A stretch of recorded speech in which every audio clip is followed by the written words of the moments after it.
Howdy, folks, and Merry Christmas from your boys at vivalachristmas. Today, the release date of this pod is Christmas Eve, of course, the most wonderful time of the year. I am joined by my great friends, Steve Maurer and Joel Spencer, and we are here to bring you the very best of the Bearcats every single week as part of the 1012 network.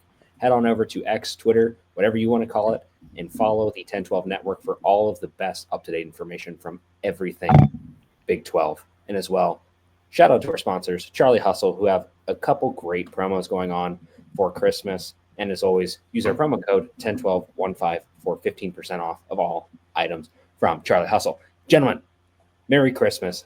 It is great to have you in. Let's just start ripping this one off the cuff. Where are we going to start today? I mean, we're just going to start Basketball Kings of Ohio. Feels pretty great. Defeated OSU exhibition game before the season. Right. Defeated that school just up the road. Defeated Dayton.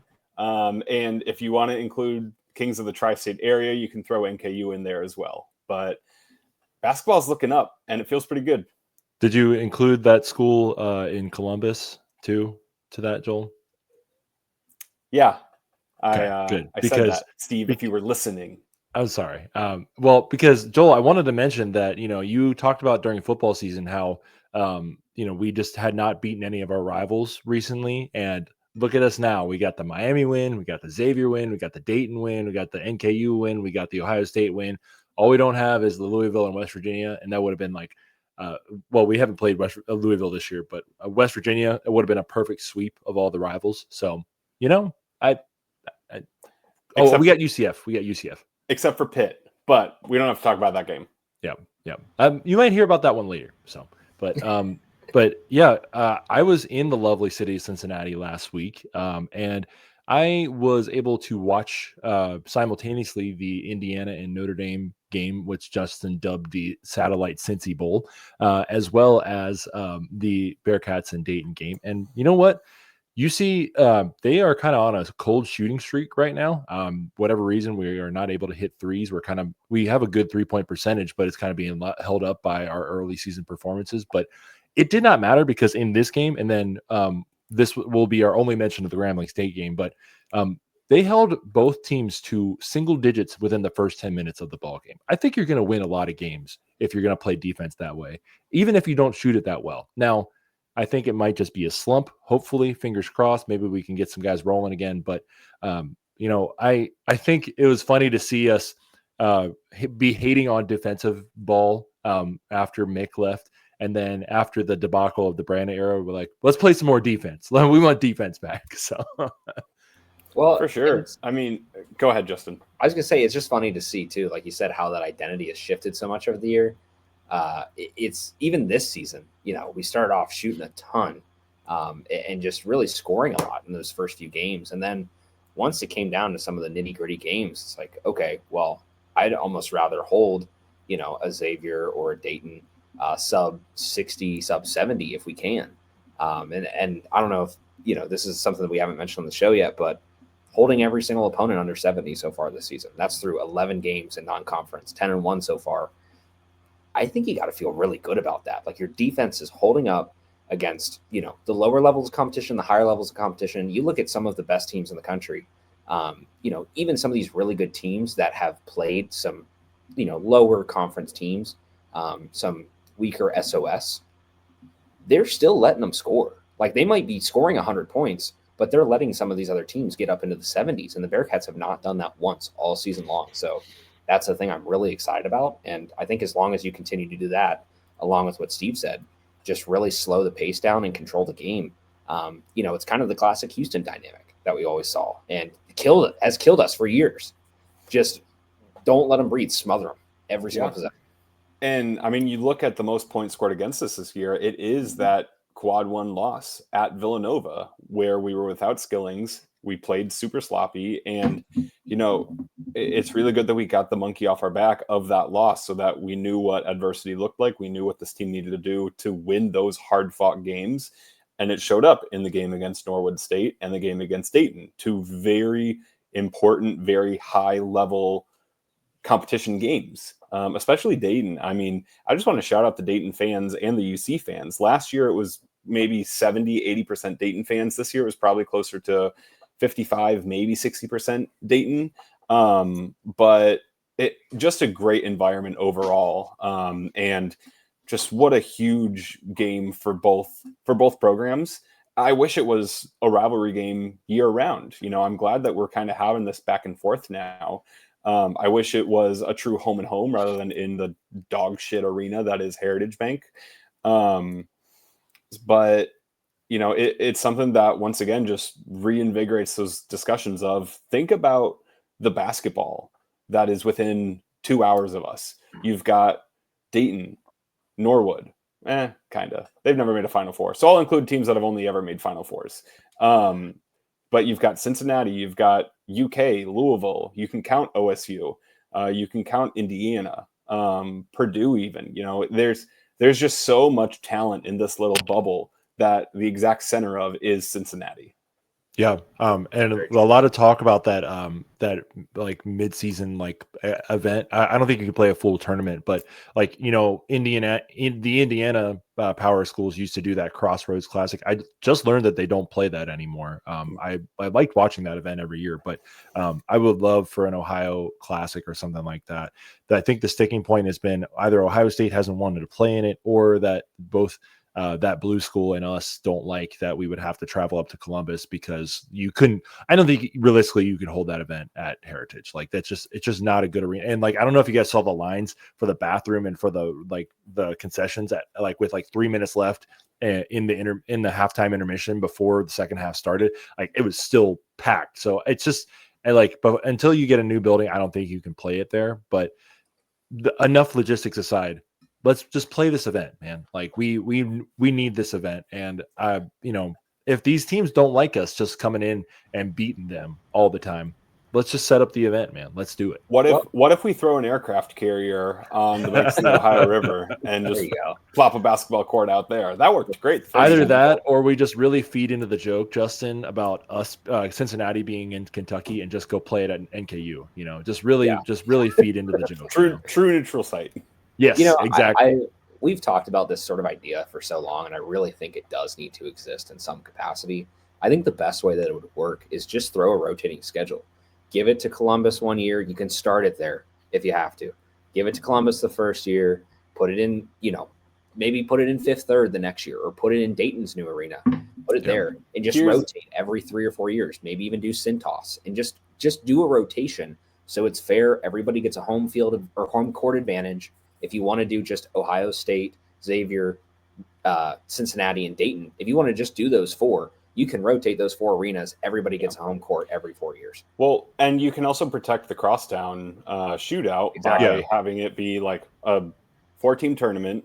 The semifinals, essentially, or the 2 matchups, is UC Xavier, OSU Dayton, and those 2 games can be alternating home and homes. So you've got UD, OSU in Columbus one year, and then it just rotates back and forth. And then maybe you look for a neutral site for that, championship game, or you just, I don't know, maybe I don't know. We'll figure out logistics. We'll have our people talk to all 4 schools. All the other people. Yeah. I mean, if anything, it's not happening and it needs to happen. And if bare minimum, we as Cincinnati need to get all 3 of these teams on the schedule every single year, because you saw what you have in the shootout.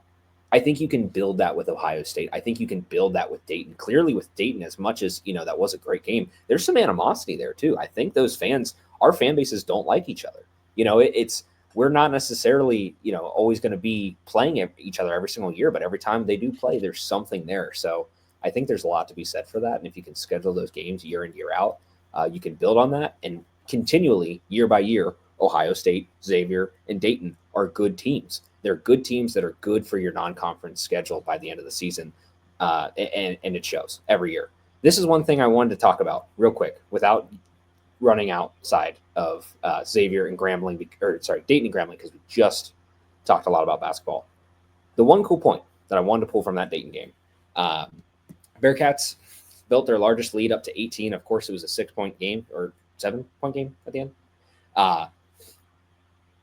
They never let Dayton lead. And that's a huge thing that I really want to like cover, because this is a thing that we need to talk about going into the Big 12, because conference season is starting, boys. Like if you can manage to hold a team that just beat Marquette, if you can manage to hold a team that beat UConn, that's gone shot for shot with all of their Q1 games so far in Iowa State and North Carolina as well. If you can hold a team like that and never let them take a lead, I think that says a ton about your potential.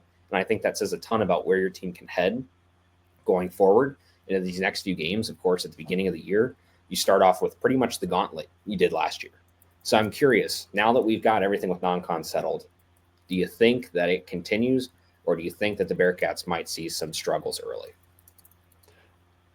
I mean, it's inevitable, right? Like I think the level of competition is definitely stepping up. Like right now, the only two quad one games we have on our schedule are that Villanova and the Villanova game and the Dayton game. So you're going to go into some road environments. We have, other than, NKU and Georgia Tech, and NKU, I don't know if you really count that as a road game for how many Bearcat. Same with Georgia Tech, honestly. Both of those games, like there was a ton of Bearcat fans at both. So I don't really know if you count those as road environments.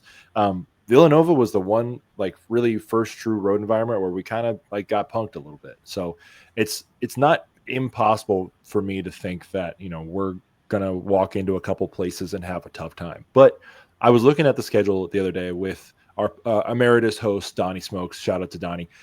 And he was, we broke it down. We were like, I think there's three teams. Like I think Iowa State, Houston, and Baylor are definitively better than, Iowa State, Houston, and Kansas are definitively better than us. And those three games I could definitely like see as losses. But the other 17 on the schedule are toss-ups. And like I definitely think we're better than I think we're in that 4 to 6 range right now. I think we're better than the bottom 10. It's Big 12 though, anything can happen. But Joel, you look at this schedule, and I think our preseason predictions where we had 26 or 27 wins for all of us, like I don't think they're like entirely crazy. I think it was Justin had 25, Steve, you had 26, and I had 27, the forever optimist. But, I think any of those numbers, like I think that's the range. If I were a betting man, it would be the over-under right at 26. This is a very competitive team, a very talented team, and the key is just going to be staying healthy. We've rolled some ankles, we've taken some hard falls going up for block shots or rebounds, and it's the key for not just Big 12 play, but postseason play, because this is, very realistic this year. If not, the expectation is stay healthy, play your best ball in March, and win some accolades along the way. So absolutely, I think we could definitely be in the top, the top few teams of the conference, but it's just awesome to be playing meaningful basketball again, isn't it? Yes, a million times, yes. Mm-hmm. And, I'm just glad that we can call Wes Miller the king of the tri-state area. Sorry, I've been waiting to bust that one out. A platypus? Hey! A platypus? Great. It's weird that it's happened twice. Where do we go next?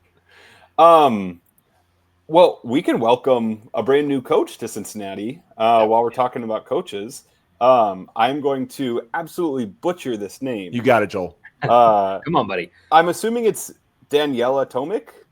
Tomic. It's just Tomic. Thank you. It's spelled in a non-traditional way, but it seems like it could just be, foreign.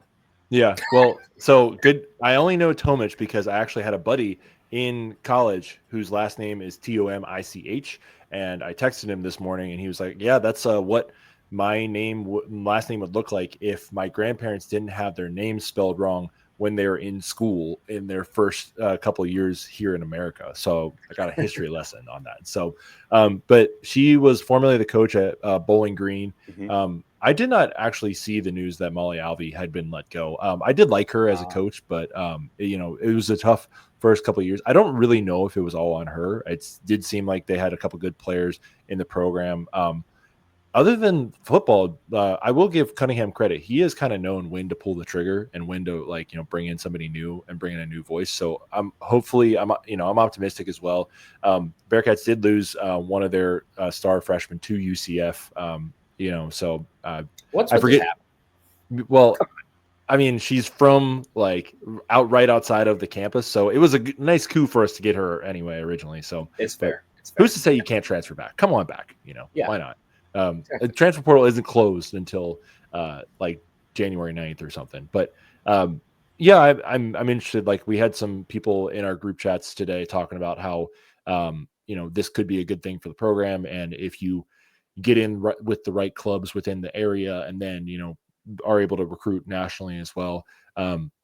It's just an interesting thing because Cincinnati volleyball has not really been like the most consistently great program outside of Jordan Thompson's time here. And I do think that it's like there is a talent hotbed within Ohio, but it's just the same as anything in other college sports right now, is making sure your NIL is in the right place, and also like trying to show recruits like what Cincinnati is and who we are in this new league and how we can compete. So, and I wish Danielle Tomich the best. I want her to succeed, and I hope she will, because I love volleyball as a sport. It's a great sport. It's a lot of fun to follow.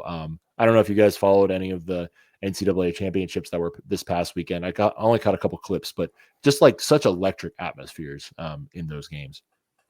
I will say I looked it up because I was curious. This was the first time I had to pronounce this name. Bowling Green's website still has her coaching profile up, and it says a native of Katice, Bosnia, and Herzegovina. Yeah, you got it. I got those pronunciations right, but it made me curious. Justin and I know that one, Bosnia and Herzegovina from Euro, from the Euro tournaments back in the day. Funny. Gentlemen, should we talk about football? Let's do it. Should we talk about football? Joel, do you want to drop? Just give us the quick one, Joel, and then I have a sad one. Well, my quick one might be the sad one because I think I got baited on Twitter earlier today and added something to the yeah, I saw that. Yeah. I just looked it up to get the name as well, for another name that I wouldn't be able to pronounce. And it looks like you don't have this commitment. So yeah, it was a fake commitment. Yeah, there's some weird stuff going on in the recruiting profiles right now. There's a guy who said he had scheduled an official visit, but he's basically like, I'm scheduling the visit without talking to any of the coaches or having an offer on the table at all. So very interesting. It's been an interesting transfer portal because there's been so many, there's been a few different players that have had to come out and say, I'm not considering this school, or this visit is not happening, or I'm not committed at this time. Yeah. And it seems like just Daddy Musk went and ruined our little Twitter machine, and you can't believe what you see on the internet anymore. Because you used to be able to. You used to be able to read anything, and it was truthful on the internet. That's true. Unfortunately, the internet has been sounds nice from the very beginning.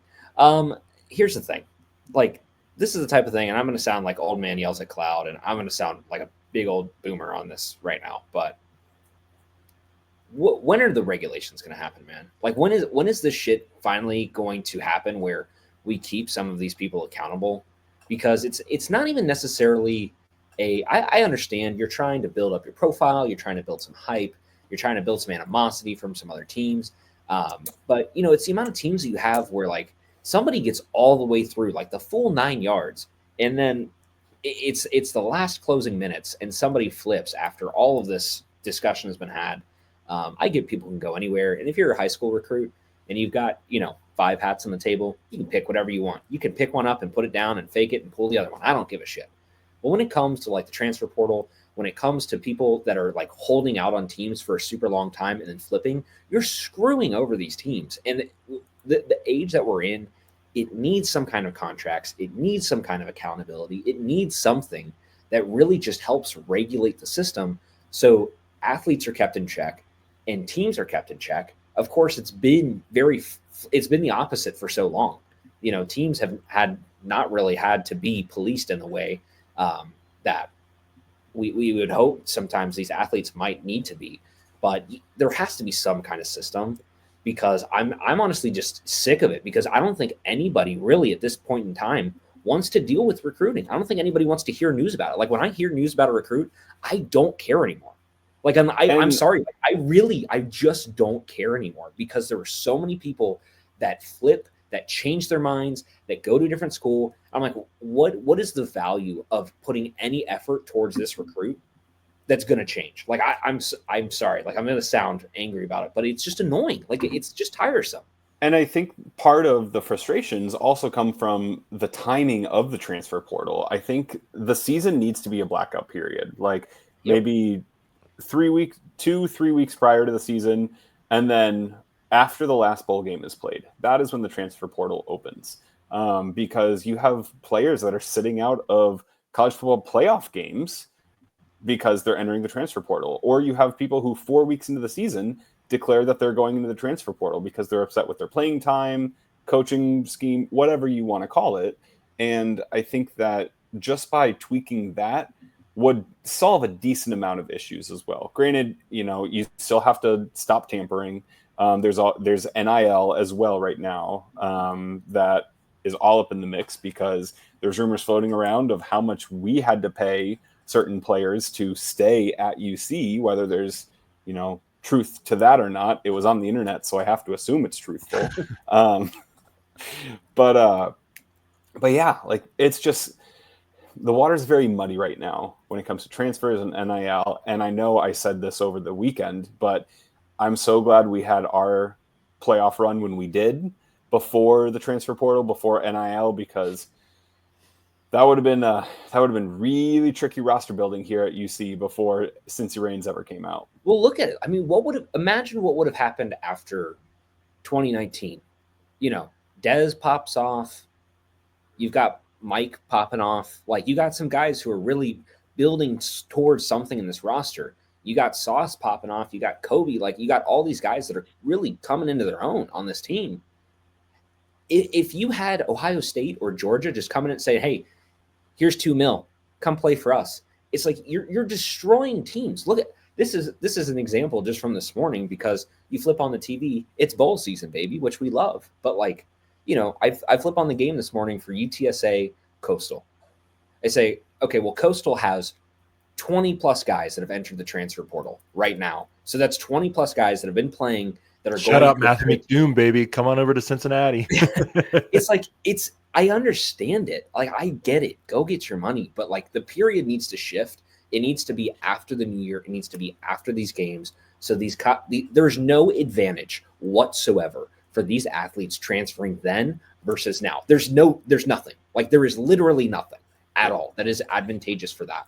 And I think it just screws over so many teams that could put a positive end on the rest of their year, or at least give them some time. And I get, maybe you want more time to renegotiate, reevaluate your roster. The more time you have, the better. However, it's ruining bowl season. It's ruining the end of the football season. It's ruining the middle of the football season. You have guys transferring out after 3 or 4 games. Like, it's ridiculous. It needs some kind of policing, and it's ruining my holly jolly merry vibes. Well, Justin, you talk about how this is ruining your merry vibes, and I know this is a sports podcast, but it's also the holiday season. And Steve, you want to get us right into the airing of grievances? Yes, Justin. I think you did. You started off really well, my friend. Yeah. And I do appreciate you leading us into it. So if you have watched the show or not, the popular sitcom Seinfeld, in their final season, had an episode called The Strike, in which they reference a fictional holiday named Festivus, where one of the characters' dads was so against the commercialization and just the general fighting around Christmas that he created his own holiday that had no gifts, airing of grievances, and feats of strength, where and the airing of grievances, where you gather all your friends and family and tell them all the ways that they have disappointed you over the past calendar year. So, Justin, I think that was a great national airing of grievances. Do you have a more localized Cincinnati version of a grievance that you would like to air for the podcast? Scott Satterfield, my grievance. Fair enough. Yeah. Okay. Okay. No, it's actually not. Sorry. It's fun. It's funny to say. It's fun to say. I like it. No, keep going. To a degree. I think Bearcats football this year proved to be one of the things that has so much potential and still lets you down at the end of the day. And it sucks because at the end of the day, this roster and this program and this team and this city has come to have higher expectations. And I think I understand the divide. I understand all of the people who are on one side or the other. I totally get it. And I don't blame anyone for having a different opinion. My grievance in all of this is that we have come to the point of acceptance for a good portion of this fan base that this is just life in the more difficult conference. And I think it's BS. I really think it's BS. This team expects better. This program expects better. And as soon as you and the program flip and just decide to just focus on something else and take your eye off the ball, that shows the athletic department, that shows the rest of the program that it's just another sport. Like it's not. This is a sport that was core to us in our worst, most down bad years of basketball in the past 3 decades. You need to get this right, and you need to get it figured out. My grievances for 2024. Yeah, I mean, I completely agree, and we can be as good in basketball as we want to be, and same with the entire Big 12 in general. But football is apparently what runs this entire algorithm right now. So, like, being not great in football right now is just not good for and I don't want to be like fatalistic and whatever.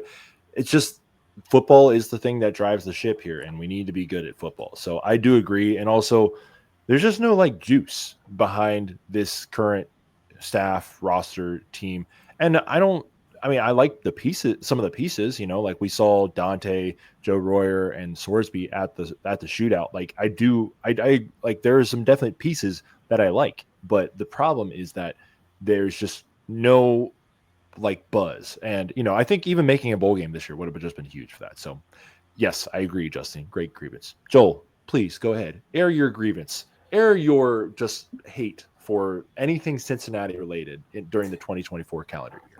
Oh, anything Cincinnati? No, I'm sorry. All right. Okay. Well, Bearcats? Well, Joel, take it how you want. I did say it, so Well, if you're opening up to any Cincinnati, I will stick to Bearcats. My grievance goes out to John Cunningham and for moving the Nebraska game to Kansas City. This was something that, Indianapolis sounded like a great time. Go watch the Bearcats in an NFL stadium. Great. Technically neutral site. Great. Nebraska fans travel well regardless. Indianapolis is so easy to get in and out of. They totally would have been fine. They would have made millions and millions of money by hosting the game at Lucas Oil Stadium.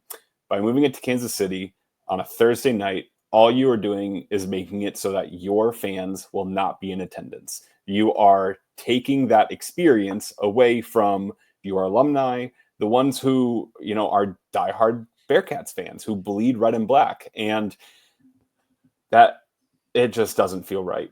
And it's now, unfortunately, a game that instead of going to, we will be watching from home because we, just can't make that with schools starting back up for anyone with families, with, work schedules who can't get that time off just for that trip. And also, it's 8 hours away.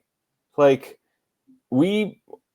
be the first to say, my wife and I love traveling for Bearcats games. Been to Orlando, went to the Notre Dame game, have been to plenty of different away games to check out new stadiums.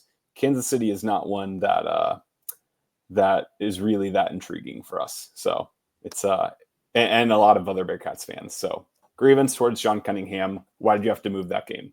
I agree. And unless Taylor Swift and Travis Kelce are going to be at the game, either in thrones on the sideline or in a box, and have their Bearcat uniforms on, and at the end of the first quarter or something, pledge $50 million to the NIL budget, then it's a complete failure. Because go ahead. Which I do think is very possible. Not necessarily $50 million to NIL, but $100,000 to all of her staff. But so, I do think that they can be there for that, and You know, All of the proceeds of the Eras Tour go to the Bearcats NIL. Yeah. Look, moving the game to an NFL stadium just for higher capacity, totally understand that. Indianapolis, sure. Like, I don't think anyone was super mad about that. Indianapolis to Kansas City is what's really, really dumb. That, and then like it's gonna say have our name in the end zones and at midfield and stuff, but it's gonna be like a 95% Nebraska crowd, and it's just like one, like it was unfortunate that we didn't get this game in 2020, because I think we would have waxed that ass with their team and our team. Like, I think we would have kicked the shit out of them. So there's one, and then two, I agree, Justin, I'm sorry, Joel. That should be your grievances. Like me calling you by the wrong name. It's just dumb. Like, what's the I get money. Money runs everything, and money is the king. But do we really have to sell our souls for a basically de facto home game that is just going to be a road? It's going to be almost like a Chiefs game. I mean, there's probably a good crossover there of Nebraska fans who are also Chiefs fans. So it's just, yeah, I completely agree with you. Do we want to do the bit, Steve? Cream. Oh, cash rules everything around me. Get the money, dollar bill, y'all. So in that vein, I've got to pick a grievance myself, and it's been an interesting year for the Bearcats itself, and we've had a lot of different things just go on, good and bad.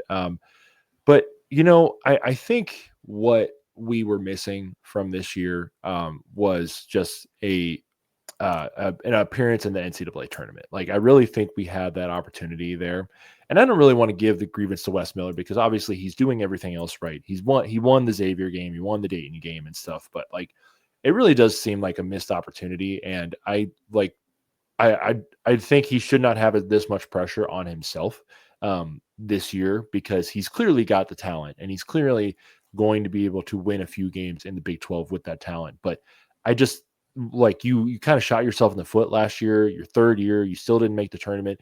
And like, I'm not mad at him. I'm mad for him, if that makes sense. Like, because I like him, and I know we all like him, and I know there's a good amount of the fan base that likes him, but I still, and maybe I'm just making a straw man out of nothing, but I still feel like there's a portion of this fan base that does not like him because he's not made the tournament. And if he doesn't make the tournament this year, I know he beat Xavier, and I know everybody says that, oh, it doesn't matter if you don't make the tournament or if you lose every other game as long as you beat Xavier. But I don't think that's true for Wes this year. So, like, I want to keep him around.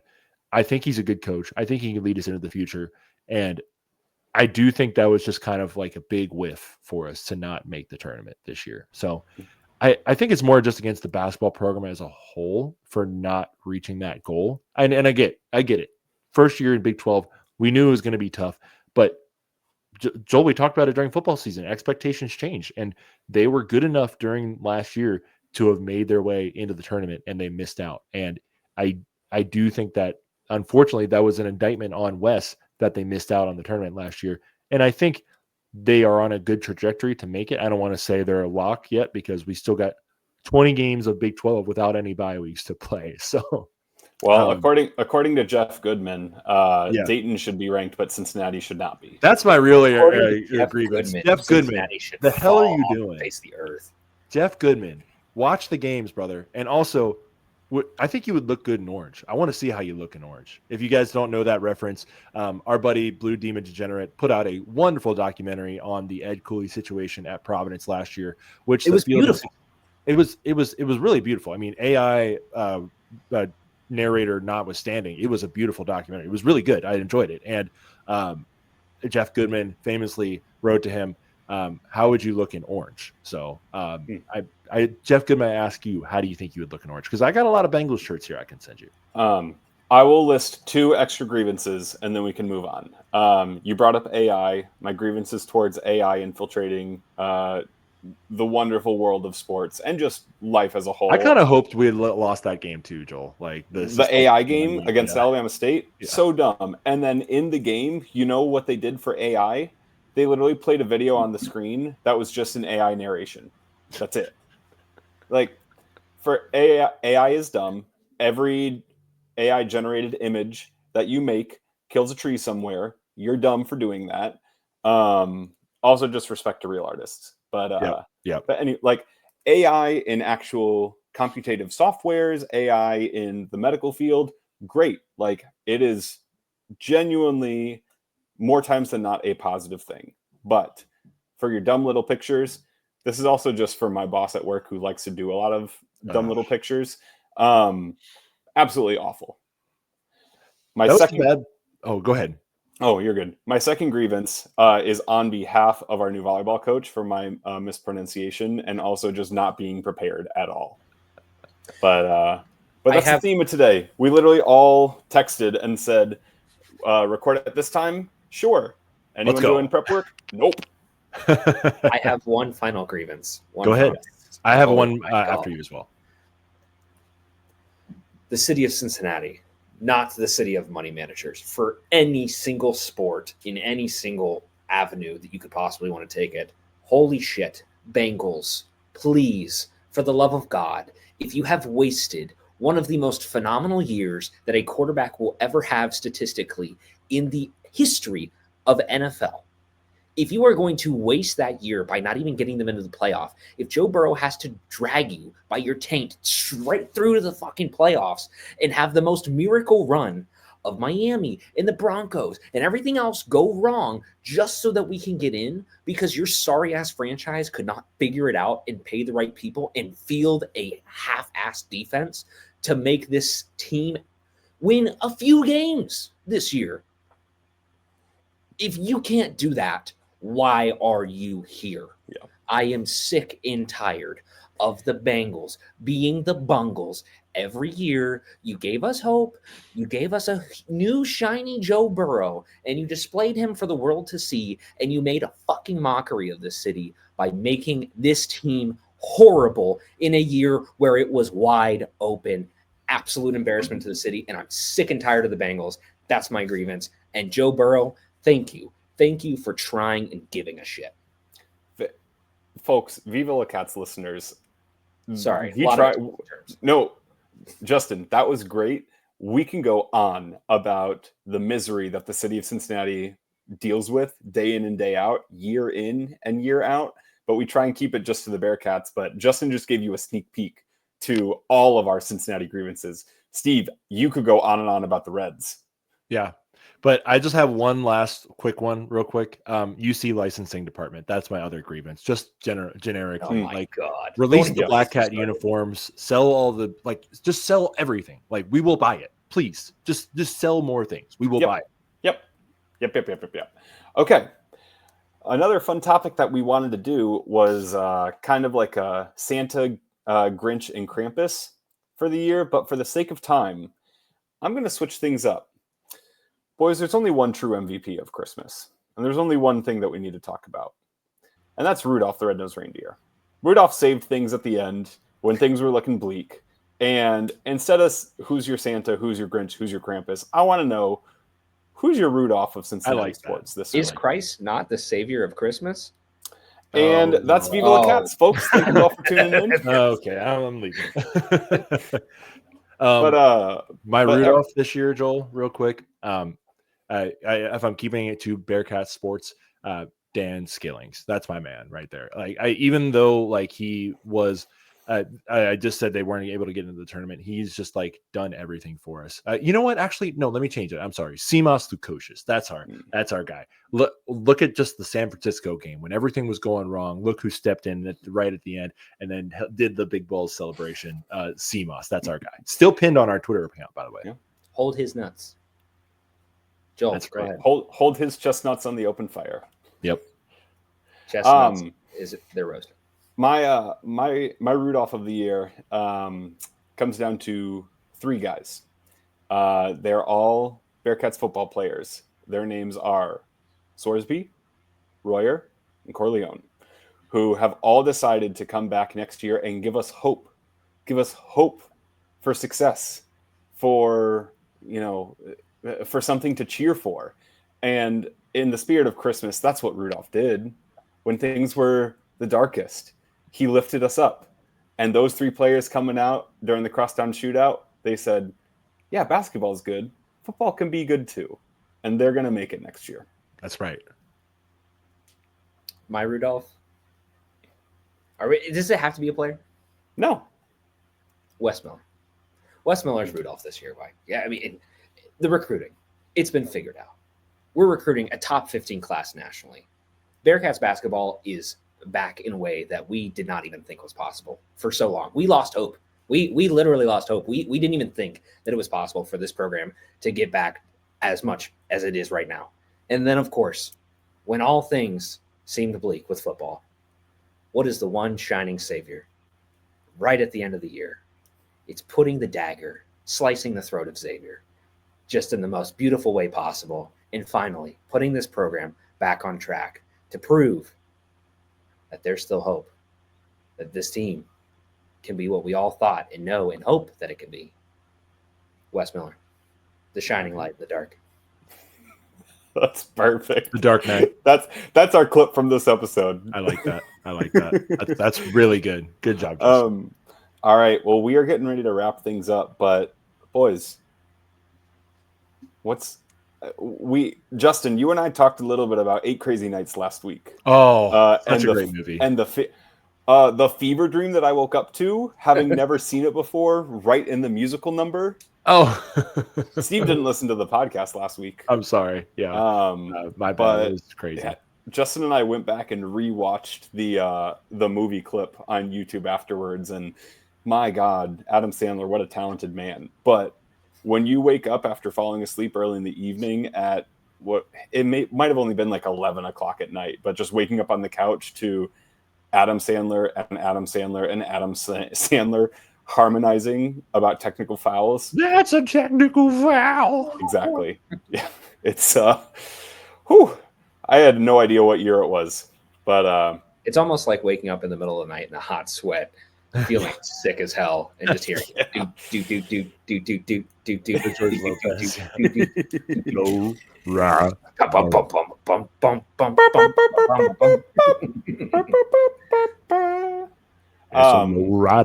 Side story for another time. When I got my wisdom teeth out back in high school, it's not for another time. I'm telling it right now. I passed out as soon as I got in my dad's car after the operation. I woke up in the middle of 275 to that song playing on the radio, and in my daze, I just woke up and said, "This is the George Lopez song."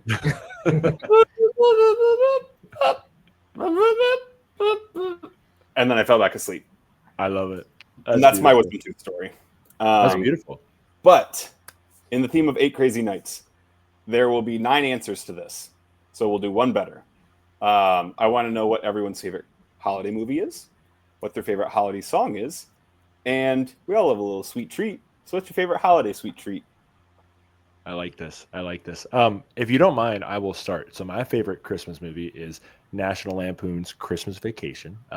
Chevy Chase and a couple of young great actors and actresses. Great movie. I've watched it twice already. My favorite song is Brenda Lee's "Rocking Around the Christmas Tree." Did you know she's still alive, by the way? I would not have guessed that. Song came out in 1958. She recorded it when she was like 14. Still going. So shout out to Brenda Lee. And then my favorite sweet treat, I will have to say any type of amalgamation, whether you call it a Texas snowball or snowman poop, where it's like the white chocolate and all of like the like the Cheerios and the nuts and the M&Ms, that just give it all to me. I love white chocolate. So yes, I love. Justin, go ahead. Oh, favorite Christmas movie? Still got to be the classic claymation. Santa Claus is Coming to Town. It really does not get better than that. It's just it breathes nostalgia. It breathes nostalgia for generations on end. Song, Mele Kalikimaka. Mele Kalikimaka is a thing to say on a bright and mighty Christmas day. See, it vibes. You can catch the vibe. It feels good. It's islandy, but it's Christmassy. It does the job. It does everything you could possibly want. In Christmas treats, I mean, if you got a good homemade gingerbread recipe, it's good. You know what? It's good. Screw it. Favorite Christmas treat, sweet treat, Geta. Oh no. Oh yeah, we're getting Cincinnati in here. Steve, we'll let you give your Firefest of the week here in a minute. All right, my favorite Christmas movie, I gotta go with Elf, all-time classic. Will Ferrell's just phenomenal, like peak funny. Favorite song, I have a Christmas playlist of probably about 400 songs that I've added through the years. I can share it with you guys as well. But it has old school songs, it has new school songs, and it has covers and everything in between. But the banger of a song I always go back to is Little Saint Nick by the Beach Boys. Great song. Very fair. And my sweet treat, my wife absolutely adores the Little Debbie Christmas trees. She's got merch that has those Little Debbie Christmas trees on it. Like it's that much of a deep love. But for me personally, I'm a sucker for puppy chow, and a good thick peppermint hot chocolate. Nothing beats it. Nothing beats it. Yeah, that's very fair. Do we consider eggnog with a mixer a sweet treat as well? Eggnog with a little specifically UDF eggnog, because I don't really like the other eggnog. That's fair. No, they actually make a very good eggnog. UDF has some phenomenal seasonal flavors this year. They've got Santa's cookies. They've got peppermint stick chocolate chip. They've got they have a couple others, but absolute bangers. And then Grater's, of course, has eggnog. They have peppermint stick. And for last weekend only, they had peppermint stick chocolate chip. And I went to 4 different Grater's, and they were all sold out. Very nice. That's frustrating. I'm sorry. Is that your Firefest of the week? Yes, my Firefest of the week is I did not get to try the peppermint stick chocolate chip from Grater's. But, Steve? 2 quick ones. I lost a whole batch of Geta because I put salt and seasoned salt in it, and it was tasting too salty, so I tried to water it down and put a little sugar in it, and then it was just all goopy, so I just had to toss it. So that's one. And then 2 is that I visited Taft's Brewporium for the last time. They have one of my all-time favorite holiday beer, that Santa's Bribe Christmas Cookie Ale, that will probably be made because the beer is not going away. It's getting bought out, but like the actual restaurant is going. Yeah. So I did get to visit it, but that was sad to go. So I do have one additional Firefest, and it is that Steve was in Cincinnati and did not meet up with me. I know. Rude. I'm sorry. It's just really just unfair of me. I didn't even text you. That's nope. You know how what? It is. I'm just going to go, like, there's this window out here. I'm just going to go jump out of it. Thank you. That would mean a lot to me. Yeah.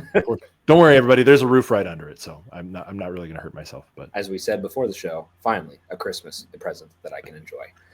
Guys, I have one final question before we leave, and this is a personal, very. Do you have a Firefest to share? A Firefest of the week? Yeah. Something that went totally wrong? Yeah. I'm not gonna lie, everything went pretty smoothly. Good for you. This Good guy, for you, man. It's the perfect Christmas. everything's all hunky dory. I'm Justin, and things are pretty great for me right now. Everything's perfect. Yeah. Well, if I have a Firefest, I'll let you know. Here's my one final question. This has nothing to do with Bearcats and has everything to do with Christmas. We talked just recently about our favorite Christmas songs, and nobody mentioned that one of these was their favorite Christmas song. I have to ask, is Mariah Carey a Christmas merchant? Justin, why you so obsessed with me, boy? I want to know. No. Justin, we had this conversation. I think that Mariah Carey's lasting legacy will be her Christmas album. Yeah. However, as a 20-some-year-old group of guys here, we weren't around for Mariah's peak, and so Mariah could be considered the Beyonce of her generation, but we have Beyonce, who we know her entire track list, and then in another 10 years, it'll be some new artist who. Careful, Joel. Careful. Look, Mariah Carey lost her fastball. You ever tried to hear Mariah Carey do some recent whistle tones? She ain't got it. Do something live, like she, guys. If she you're ain't gonna got it. If you're gonna watch I'm not worried about that Mariah Carey. if you're gonna watch the NFL on Christmas Day, just skip the Mariah halftime show. You can watch the Beyonce halftime show, but skip the Mariah. Look, watch the I am part of the Beehive. There you go. Very good. I can hit every note in Love on Top when I kick into my falsetto. I stand by Beyonce every step of the way. All I'm saying is we weren't around for Mariah's peak, so she's not, that God level artist the way that we consider some other artists that we grew up with. So yes, her legacy will be Christmas, and if you want to consider her a Christmas merchant, sure. Very fair. Very fair. Just want to make sure you're talking the right words there. I didn't want your breaks to accidentally go out or something, by some weird otherworldly event. I am Beehive. Good. Very Beehive is me. Beehive is me. Look, instead of looking forward to Firefest or airing of grievances, we want to end the show on a high note. Boys, after Christmas comes New Year's and a brand new year full of New Year's resolutions. We talked all day about the Bearcats. We're going to keep talking about the Bearcats. But what do you look forward to in the new year? What's your Cincinnati New Year's resolution? Well, so for me, I will say that my Cincinnati New Year's resolution is to hopefully be in Cincinnati more often. So, it's a hope. So, my more general one for me too is to see the Reds make the playoffs, but or see the Bearcats make the tournament. But let's start making some postseasons, everybody. Looks like we lost Justin for a second. He doesn't want to share. He doesn't, but I will go ahead. Oh, there we go. Oh, hey. My New Year's resolution for Cincy is the Bearcats that you talked about earlier, Steve, and Wes Miller making the tournament. My New Year's resolution is make the second weekend at a minimum.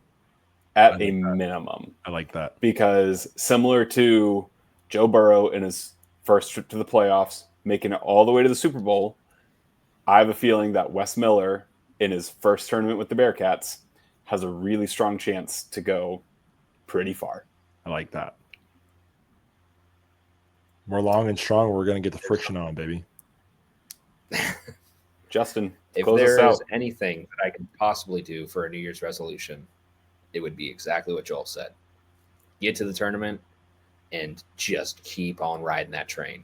I don't care if you win every game by 1 point and it is the ugliest game. I don't care if you blow a fucking 40-point lead. As long as you win that game and you make it to the second weekend, make it. Get to the second weekend. Get to the Elite Eight. Get to the Final Four. Do something that just gets this whole city real focused on basketball again. Mm-hmm. Make them respect you.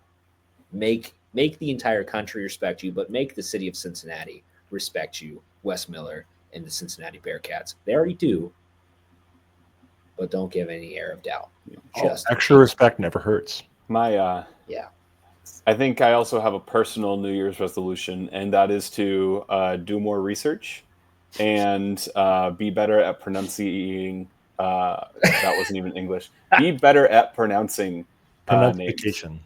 Yes, and just me talk more good. Talk more good in New Year.